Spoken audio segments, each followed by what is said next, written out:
বন্ধুরা, দীপিকা রান্না বাগানের একটা নতুন ভিডিওতে আপনাদের সবাইকে স্বাগতম। এই দেখুন, আমি এখানে একটা ইলিশ মাছ কেটে পিস পিস করে নিয়েছি। এই ইলিশ মাছটাকে আমি নুন হলুদ মাখিয়ে নিয়েছি। আমি আজকে করছি ইলিশ মাছ জিরে বাটা। কীভাবে ইলিশ মাছ দিয়ে জিরে বাটা দিয়ে করি, ভিডিওটা আপনারা প্রথম থেকে শেষ অবধি দেখতে থাকুন। আমি গ্যাসের উপর কড়াই বসে দিয়েছি, দিয়ে দিচ্ছি গ্যাস। কড়াইতে দিয়ে দিয়েছি সর্ষের তেল।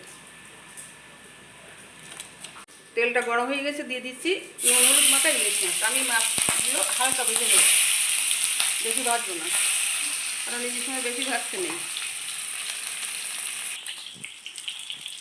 মাছটা আমি উল্টে দিচ্ছি,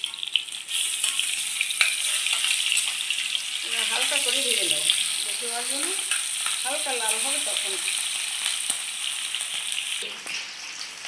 মাছটা আমার ভাজা হয়ে গেছে, আমি এখন নামিয়ে দিচ্ছি। বাকি মাছগুলো আমি একই পদ্ধতিতে ভেজে নেব। বন্ধুরা দেখুন, মাছ ভাজায় কতটা তেল বেরিয়েছে। এই তেল না গরম ভাতে খেতে খুবই সুন্দর লাগে। কাঁচা লঙ্কা ভাজা দিয়ে এই গরম গরম তেল এত সুন্দর লাগে গরম ভাতে, আপনারাও খেয়ে দেখবেন। মাছগুলো আমি নামিয়ে নিচ্ছি, রেখে দেবো একটু তেল, খাবি গরম ভাতে। এই দেখুন বন্ধুরা, আমার সব মাছগুলো ভাজা হয়ে গেছে। এখন আমি জিরে বাটাটা তেলের ভিতর দিয়ে দিচ্ছি। ভাজা তেলে, ইলিশ মাছের তেলে যে জিরেটা বেটে রেখেছিলাম, সেই জিরেটা আমি দিয়ে দিচ্ছি। জিরেটা আমি ভালো করে ভেজে নেব। এর ভিতর দিয়ে দেবো সামান্য পরিমাণ হলুদ গুঁড়ো, পরিমাণ মতো নুন,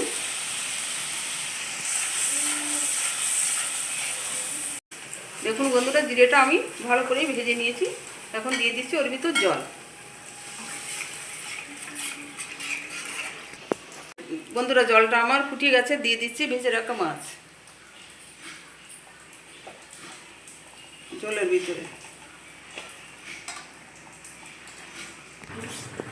জলের ভিতর দিয়ে দিচ্ছি কুচনো কাঁচা লঙ্কা। এর ভিতর দিয়ে দেবো কাঁচা সর্ষের তেল।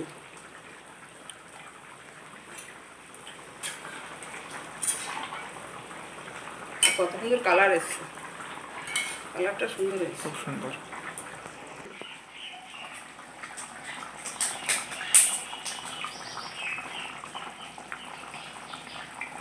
কি সুন্দর দেখাচ্ছে, দেখ কালারটা কত সুন্দর এসছে। বন্ধুরা দেখুন কি সুন্দর দেখাচ্ছে। হয়ে গেছে আমার জিরে বাটা দিয়ে ইলিশ মাছের ঝোল। আমি এখন নামিয়ে নিচ্ছি।